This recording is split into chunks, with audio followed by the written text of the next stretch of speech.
Something that's becoming more and more common in video games is the freedom for the player to choose how the story ends. With a bit of extra effort, you may just come across the game's true ending, which shows things as they were always meant to be.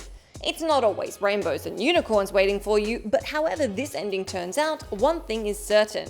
Once you see it, you'll never see the game the same way again. I'm Jess from WhatCulture, and here are 10 video game true endings that changed everything. There are spoilers ahead, so do beware. Number 10. Attack of the Brethren Moons, Dead Space 3.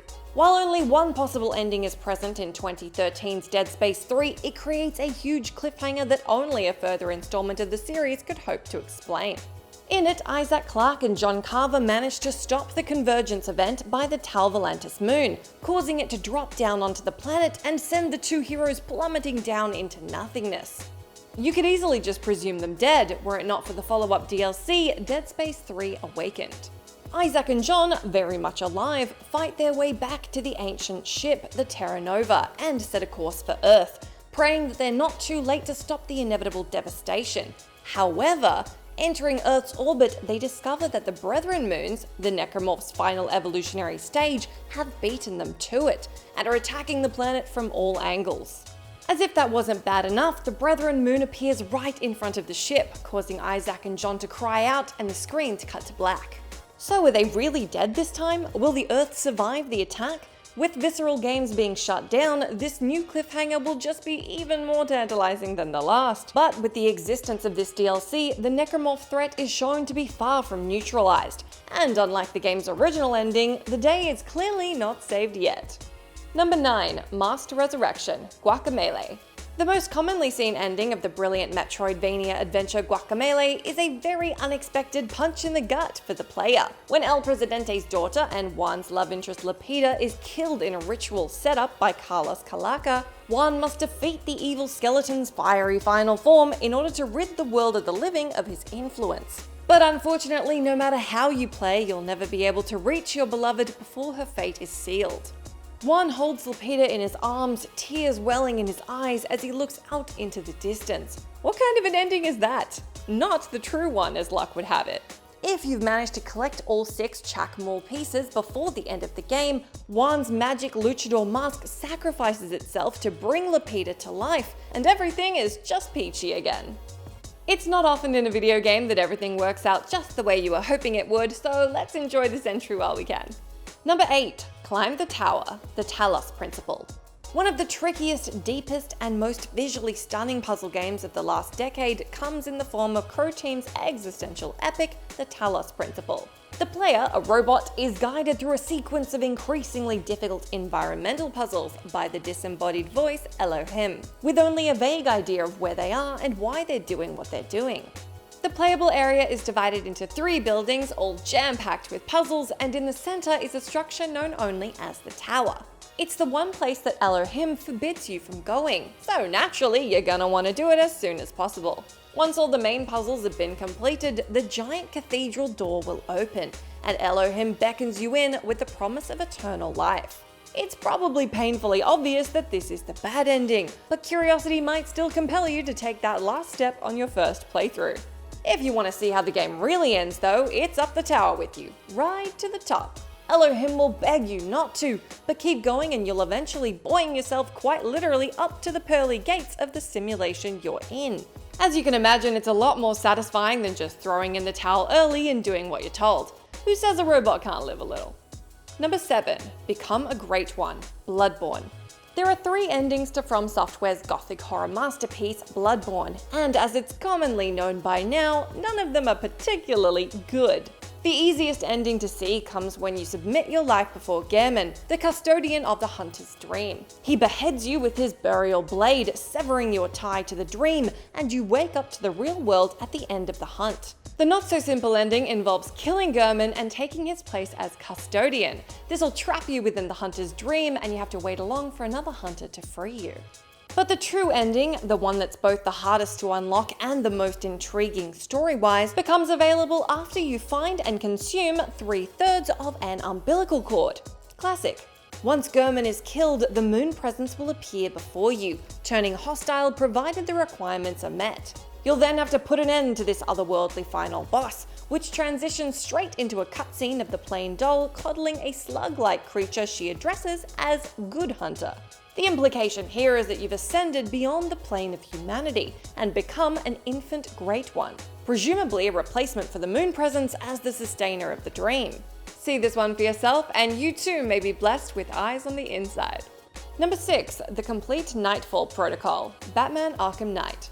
With his identity revealed to the world by Scarecrow, Arkham Knight's finale sees Bruce Wayne forced to activate the KNIGHTFALL protocol, a worst-case scenario contingency plan to ensure both his and Alfred's safety in the approaching chaos. If you've left the most wanted missions until after the main story, you'll have to do a good chunk of those before you can even get to see the first half of this protocol. In it, Wayne Manor, surrounded by news reporters, explodes only seconds after Bruce arrives home in the Batwing. To see the full thing, however, requires you to lock away every major criminal in Gotham, including the Riddler, which of course means working your way through all 243 of his challenges and trophies. It's a big undertaking, but return to the GCPD building after your work is done and your efforts will be rewarded. In an additional cutscene narrated by Jim Gordon, a wealthy couple resembling Bruce Wayne's parents are set upon by thugs in an alley, until they're stopped very dramatically by a terrifying shape that appears to be Batman. Now, there's a lot of ambiguity to this fascinating ending, but whatever you choose to believe it means, it's clear that the KNIGHTFALL protocol is obviously way more complex than we originally thought.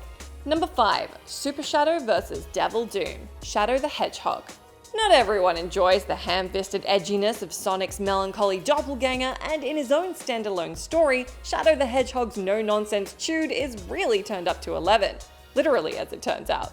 So then it probably wouldn't be a stretch to say that not many people were prepared to finish the game 11 times just to unlock the definitive ending in this divisive entry in the series. That's right, excluding the true ending, there are 10 different ways for this game's conclusion to play out. 5 for the hero route and 5 for the dark route. Only by having seen all of them is the last story level made available in the game's menu. And if you go through with it, Shadow will find himself in a battle to the death with his demonic co-creator, Black Doom. The final fight has Doom become Devil Doom, a one-eyed bat creature, and using the power of the Chaos Emeralds, Shadow changes into his super form in order to defeat him.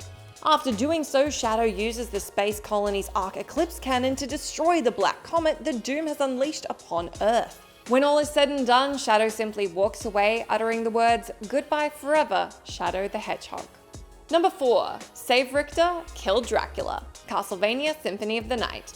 For the uninquisitive gamer, a playthrough of Castlevania Symphony of the Night may only be half the length it should. Your goal is to make it to the top of Dracula's castle, and if you make it your mission to get there as soon as possible and do away with the evil Richter Belmont, you'll probably be shocked to see the game ending on quite an anticlimactic note. Only by reloading your last save will you realize that you've actually only completed half the game by this point.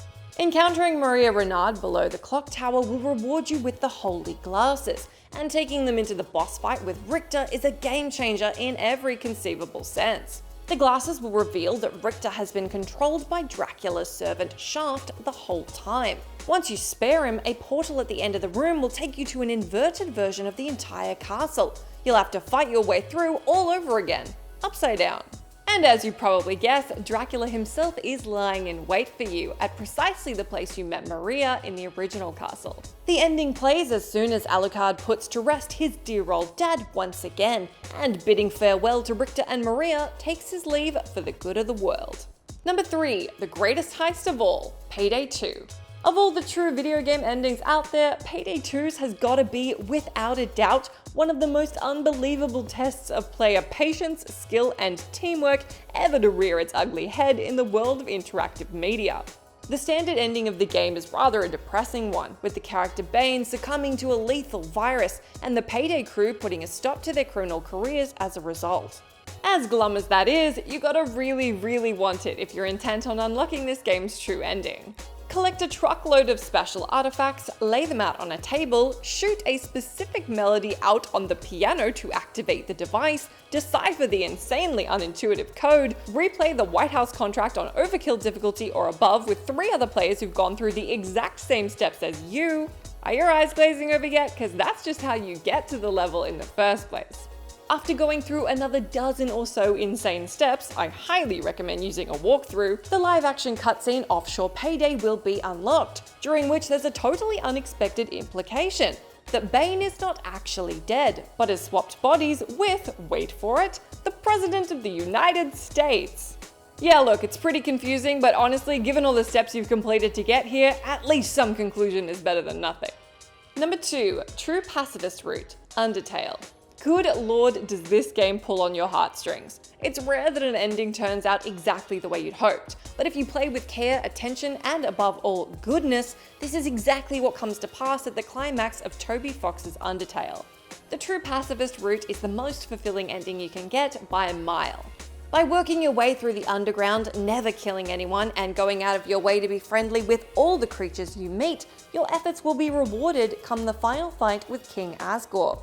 In the other endings, Asgore is killed by the psychopathic Flowey, but here he's able to be spared with the help of your friends. Flowey then reveals his true identity, Asriel, the deceased son of Asgore and Toriel, whose spirit was bound to a flower by the experiments of Dr. Alphys.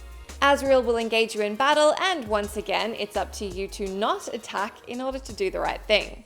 The end of the encounter shatters the barrier between the underground and the surface, allowing monsters to finally escape their prison and rejoin the world of humans. With you and your friends looking serenely out into the sunset, it'll be clear to you that this is how things were always meant to be. If you had the gall to go down the genocide route, you're probably feeling pretty bad right about now. Number 1, Yuna reunites with Tidus, Final Fantasy X-2. The ending of Final Fantasy X is as shocking as it is heartbreaking, with protagonist Tidus forced to leave Yuna as he fades back to his own timeline. With such a complex and convoluted plot, you'd expect for there to be a way for them to stay together by the end, but nope, not in the first game at least. By the time of Final Fantasy X-2, set 2 years later, Yuna is now a member of a traveling group of spear hunters, the Gullwings. Her journey takes her back to the Far Plane, the realm where the living can communicate with those sent there by summoners, like her former self. While you're here, pressing X at a certain point will cause a member of the Faith to appear. He'll ask you if you want to be with Tidus again, and saying yes will give rise to an all-new cutscene. After the game's normal ending plays out, the scene will cut to Tidus alone in the water. Yuna arrives and they embrace, finally together again. There's a further reward for completionists, as achieving 100% grants you another scene of Tidus and Yuna in the ruins of Zanarkand. Their heartfelt conversation is a perfectly bittersweet end to the saga, giving us the resolution to Yuna's story that fans had yearned for since 2001.